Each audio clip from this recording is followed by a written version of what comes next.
Good morning class. Last time हमने question number 1 जो था वो कंप्लीट कर लिया था एक्सरसाइज 8.1 में।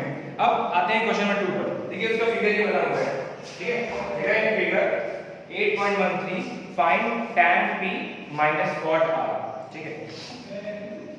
tan p minus cot r, देखिए p आ रहा है, r भी आ रहा है, ये वाला एंगल आपका राइट एंगल हो गया, ठीक है। अब आपको tan p निकालना है, ये आपको tan p निकालना है, cot r निकालना है, और क्या करना है, उनको माइनस कर देना है, ठीक है। तो हमने आपको बताया था कि जब ऐसा राइट एंगल ट्रायंगल आएगा पिछले क्वेश्चन में, तो आपको तीनों साइडें मालूम होनी चाहिए, ठीक है। तीनों साइडें यहाँ पे आपको ये पता है, ये पता है, ये नहीं पता है, तो फिर क्या करेंगे, वही पाइथागोरस थ्योरम। तो लिखेंगे in triangle PQR, in triangle PQR by Pythagoras theorem, by Pythagoras theorem. तो ये क्या है आपका हाइपोटेनस है, ये क्या है आपका, वैसे तो ये कोई मतलब ये हाइपोटेनस हो गया, बाकी ये दोनों साइड कोई होगा, इसको हम ये QR ले लेंगे। तो आपका PR जो स्क्वायर होगा, PR का स्क्वायर वो किसके बराबर हो जाएगा, PQ square plus QR square, PQ square plus QR square. तो देखिए PR कितना है आपका 13 का स्क्वायर इक्वल्स टू PQ कितना है आपका 12 है, तो 12 का स्क्वायर, ठीक है। और QR हमको क्या करना है, निकालना है, ठीक। अब हम डायरेक्ट कर देते हैं, आप इसको निकाल दो, चलिए छोड़िए निकाल देते हैं। ये हो जाएगा आपका 169, ये आपका हो गया 144 प्लस QR स्क्वायर, ठीक। 144 को इधर भेज दीजिए, QR निकाला, 144 को इधर भेज दीजिए, तो यहां से आपका QR स्क्वायर कितना आ जाएगा 169 माइनस 144, ये आ जाएगा कितना 25। QR स्क्वायर कितना आ गया आपका 25, स्क्वायर रूट कर देंगे दोनों तरफ, तो आपका QR कितना आ जाएगा 5 सेंटीमीटर, यानी ये कितना आ गया 5, ठीक है। ये हो गया। अब बस अब मेन काम पर आते हैं। क्या है मेन काम हमारा, ये निकालना। तो हमने आपको बताया था कि जो एंगल हम लेंगे उसके सामने की साइड क्या होती है, परपेंडिकुलर होती है। तो देखिए पहला एंगल कौन सा है, tan p। पहले हमने क्या लिया है, tan p लिया है हमने, क्या लिया है p। तो ये p एंगल कहां है, ये। तो उस हिसाब से इस एंगल p के हिसाब से इसके सामने की साइड क्या होगी, परपेंडिकुलर होगी, ठीक है। क्या हो गई, परपेंडिकुलर। तो ये p के लिए ये परपेंडिकुलर हो गया और ये बेस हो गया, ठीक है। तो क्या है p के लिए ये परपेंडिकुलर और ये क्या हो गया, बेस हो गया। तो tan आपका होता है क्या, tan आपका होता है परपेंडिकुलर अपॉन बेस, tan आपका होता है परपेंडिकुलर अपॉन बेस। तो परपेंडिकुलर अपॉन बेस 5/12, ठीक। tan आपका हो गया, tan आपका क्या होता है परपेंडिकुलर अपॉन बेस और परपेंडिकुलर अपॉन बेस। अब क्या निकालेंगे, cot r, हां cot r निकालना है, तो cot r, तो cot r। अब देखिए r एंगल है, कौन सा एंगल लिया है, r, ये वाला। तो इसके सामने का ये क्या हो गया, ये आपकी नीचे वाली साइड ये क्या हो गई, परपेंडिकुलर हो गई, और ये क्या हो गई, बेस हो गई। तो cot क्या होता है, जैसे tan आपका होता है परपेंडिकुलर अपॉन बेस, तो cot क्या होगा, बेस अपॉन परपेंडिकुलर। तो बेस अपॉन परपेंडिकुलर ये हो जाएगा 5/12, ठीक। नहीं समझ रहा, फिर से देखो। पहले निकाला था क्या, tan p एंगल लिया है, p ये वाला। तो p के हिसाब से आपका ये परपेंडिकुलर हो गया, QR परपेंडिकुलर हो गया और ये बेस हो गया। तो tan क्या होता है, परपेंडिकुलर अपॉन बेस, तो 5/12 आ गया, ठीक। अब कौन सा एंगल लिया है, r, cot r। तो r के हिसाब से ये वाला एंगल हो गया, ये वाला, ठीक। तो अब r के हिसाब से ये परपेंडिकुलर हो गई, ये वाली, तो ये क्या हो गई, बेस हो गई, ठीक। तो ये परपेंडिकुलर, ये क्या हो गई, बेस। और cot होता क्या है, cot होता है tan cot का। तो tan होता है आपका परपेंडिकुलर अपॉन बेस, तो cot क्या हो जाएगा, बेस अपॉन परपेंडिकुलर। तो बेस अपॉन परपेंडिकुलर, तो 5/12 ये हो गया। अब क्या निकालना है, tan p minus cot r, तो 5/12 minus 5/12 कट जाएगा, कितना आ जाएगा 0। ये आपका क्या हो गया, आंसर हो गया। क्लियर, इतना क्लियर हो गया, ठीक है। ये आपका क्वेश्चन हो गया, ठीक है। तो ये आपका क्या था, सेकंड क्वेश्चन था। इसके बाद नेक्स्ट क्वेश्चन की तरफ जाएंगे।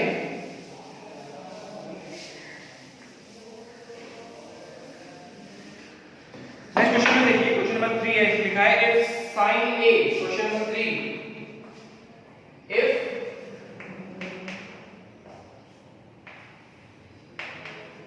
sin a is equal to दिया हुआ है 3/4, calculate cos a and tan a। तो हमें cos a निकालना है कितना होगा और tan a निकालना है कितना होगा, ठीक है। अगर sin a 3/4 है तो cos a कितना होगा और tan a कितना होगा। तो देखिए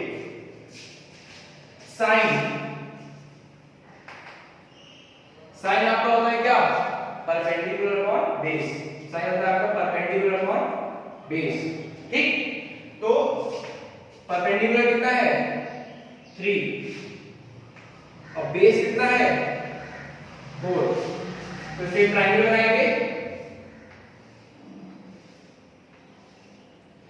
परपेंडिकुलर कितना है आपका 3। तो आप a इसको ले लीजिए, कोई लेंगे अभी आपको पता है नहीं, तो आप ये a इसको a ले लीजिए, ये वाला a को ले लीजिए, a ये हो गया b और ये हो गया c। तो a ये आपका परपेंडिकुलर a के हिसाब से ये परपेंडिकुलर हो गया, अपोजिट साइड क्या होगी, परपेंडिकुलर होगी इसके a के सामने। तो ये परपेंडिकुलर हो गया और ये क्या होगी,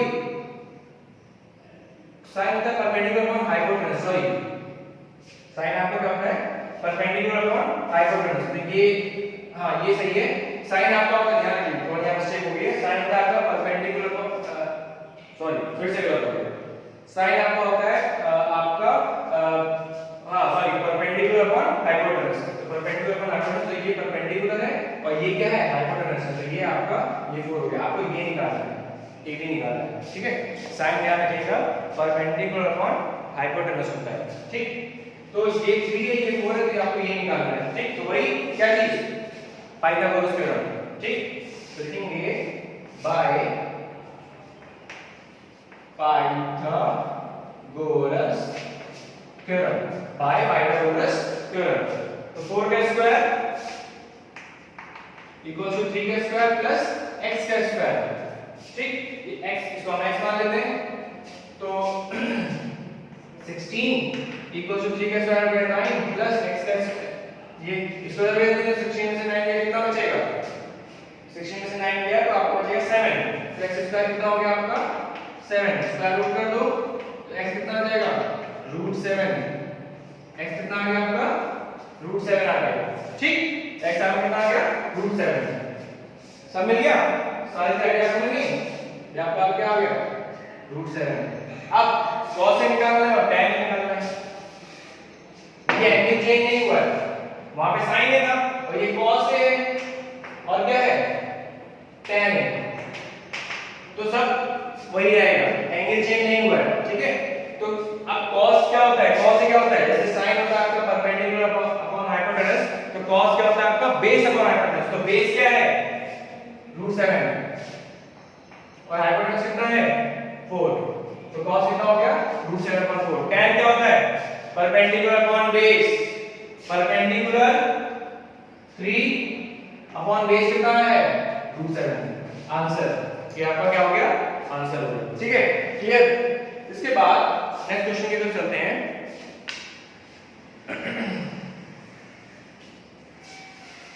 क्वेश्चन नंबर 4, देखिए क्वेश्चन नंबर 4 जो है वो एकदम आपका क्वेश्चन नंबर 3 की तरह है। जो क्वेश्चन नंबर 4 है आपका वो पूरा का पूरा क्या है क्वेश्चन नंबर 3 की तरह है।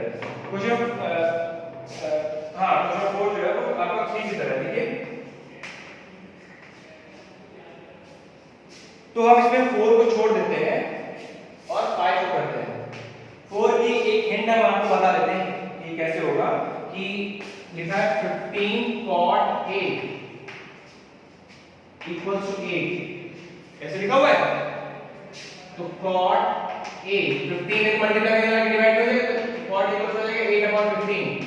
अब जैसे पिछले क्वेश्चन में sin, पिछले क्वेश्चन में sin इक्वल्स टू 3/4 दिया था, उसके बाद आपने इसको निकाल लिया था, उसी तरह इसमें करना है। तो ये आपका होमवर्क है, करिएगा इसको, नहीं आएगा तो इसको बताएंगे, आप मैसेज करिएगा मुझे, नहीं आएगा तो बताऊंगा।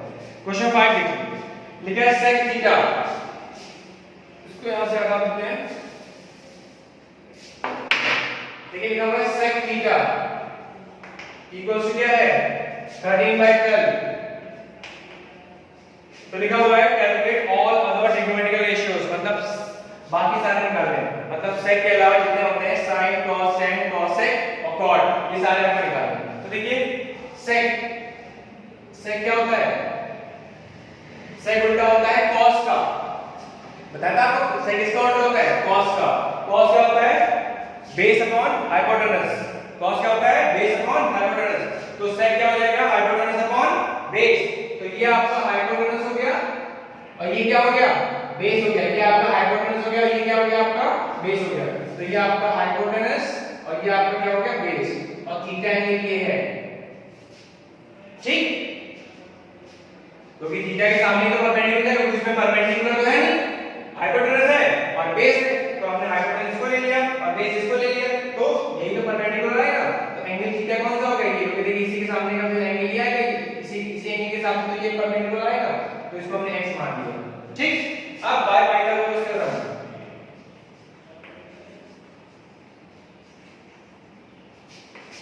बाय पाइथागोरस थ्योरम 13 का स्क्वायर इक्वल्स टू 12 का स्क्वायर प्लस x का स्क्वायर, आप सॉल्व करेंगे इसमें x की वैल्यू 5 आ जाएगी, ठीक है, आपने अभी इससे पहले निकाली, इसमें कितनी आ जाएगी x की वैल्यू 5, क्लियर। अब देखिए अब कुछ नहीं करना है, बहुत आसान है, बस फॉर्मूले लगा दीजिए आंसर निकल जाएगा, ठीक है।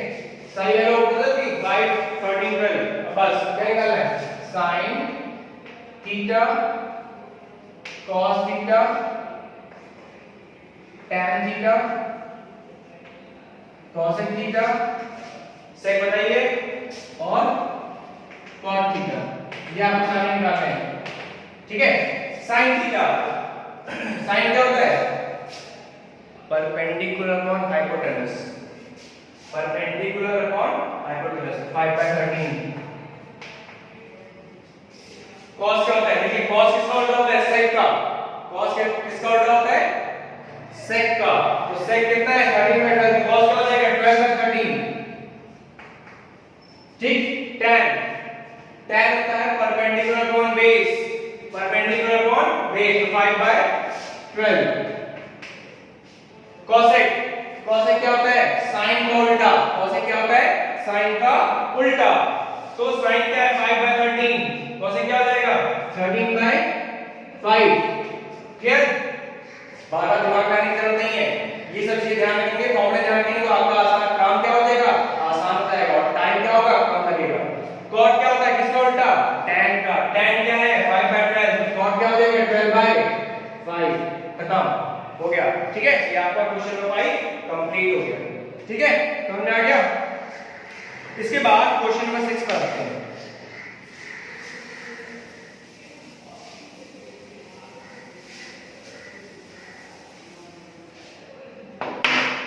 क्वेश्चन नंबर 6 पर आइए, इसमें लिखा हुआ है, क्वेश्चन नंबर 6 देखिए, इसमें लिखा हुआ है कि if angle A and angle B are acute angles such that cos A equals to cos B, देखिए राइट एंगल बनाते हैं यहाँ पे, आपको ये तो आपको पता ही होगा, इसमें कोई बताने की बात नहीं है कि अगर ये राइट एंगल ट्रायंगल है तो बाकी ये खुद ही 90 डिग्री का हो गया, ठीक है, ये खुद ही क्या हो गया 90 डिग्री का हो गया, तो बाकी जो ये वाले दोनों एंगल हैं, ये वाले ये दोनों एंगल हैं, ये क्या होंगे एक्यूट एंगल होंगे, 90 से कम होंगे, तो ये भी एक्यूट है और ये भी क्या है एक्यूट है, जो क्या आपको दिया हुआ है। और बाकी इसमें नाम, हाँ ये A हो गया, इसको A ले लीजिए, ये B हो गया, इसको C ले लीजिए, ठीक है, ये दिया हुआ है, ठीक है। तो ये बोल रहा है कि if angle A and angle B are acute angles, acute हैं, cos A equals to cos B दिया हुआ है, cos A इक्वल्स टू क्या दिया हुआ है cos B, गिवन आपको दिया हुआ है cos A इक्वल्स टू क्या दिया हुआ है cos B, तो आपको दिखाना है कि एंगल A और एंगल B बराबर होंगे, बहुत आसान क्वेश्चन है, आपको दिखाना है कि एंगल A और एंगल B क्या होंगे बराबर होंगे।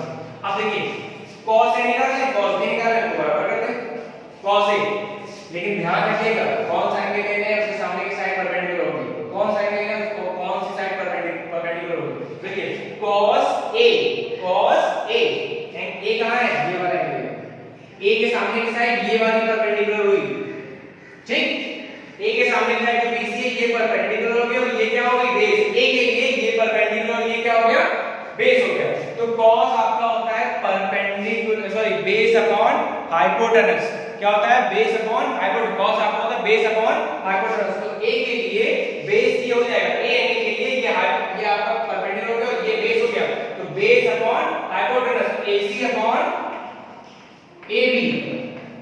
क्लियर? a के लिए ये परपेंडिकुलर था, ये बेस था, तो cos क्या होता है बेस अपॉन हाइपोटेनस, तो base upon hypotenuse AC upon AB, ठीक, इक्वल्स टू। अब cos b पर आइए, अब कौन सा एंगल है, एंगल B है, इसके सामने की साइड ये परपेंडिकुलर हो गई, अब क्या होगी AC परपेंडिकुलर हो गई, तो बेस ये हो गया, ठीक, ये परपेंडिकुलर तो ये क्या हो गया बेस हो गया। तो अब देखिए cos के लिए फॉर्मूला तो वही लगना है, base upon sorry base upon hypotenuse. तो अब b के लिए ये क्या है बेस है, तो BC अपॉन और हाइपोटेनस तो वही AB है, हाइपोटेनस में चेंज होता नहीं है, तो BC ये आपका AC BC अपॉन AB। तो B के लिए ये परपेंडिकुलर हो गया और ये बेस हो गया, एंगल B के लिए ये परपेंडिकुलर हो गया, ये बेस हो गया। cos क्या होता है बेस अपॉन हाइपोटेनस, तो बेस अपॉन हाइपोटेनस, तो BC अपॉन क्या होगा AB, यहां से क्या होगा AB क्या होगा कट जाएगा, तो यहां से क्या आ गया आपका AC BC, AC क्या आ गया आपका BC आ गया। अब देखिए कि अगर AC और AB बराबर है तो आपने एक थ्योरम पढ़ी थी कि equal sides in a triangle, equal sides have equal angle opposite to it, मतलब किसी भी ट्रायंगल में अगर दो साइड्स इक्वल हैं तो उनके अपोजिट के एंगल क्या होते हैं इक्वल होते हैं। तो अगर एंगल A और एंगल B बराबर हैं तो उनके जो अपोजिट की साइड्स हैं वो क्या होंगी बराबर, यहां से ये क्या हो जाएगा बराबर हो जाएगा, यहां से क्या हो जाएगा AC BC, then angle A angle क्या हो जाएगा B, और यहां से हम यहां पे क्या लिखेंगे रीजन में कि इक्वल साइड्स एंगल पे आ रहा है, equal sides have equal angle opposite to it, opposite to it. Clear? यहां पे क्वेश्चन खत्म हो गया, ठीक है, बहुत आसान था, देखिए अब बहुत आसान क्वेश्चन था, इसमें कुछ भी करना नहीं था, ठीक है, समझ आ रहा है। तो ये आपका क्वेश्चन नंबर 6 तक यहां पे था। इसके बाद हम जब हम नेक्स्ट टाइम मिलेंगे तो हम इसमें आगे से इसमें क्वेश्चन 5 से आगे 6 के आगे प्रोसीड करेंगे। तो till then thank you class.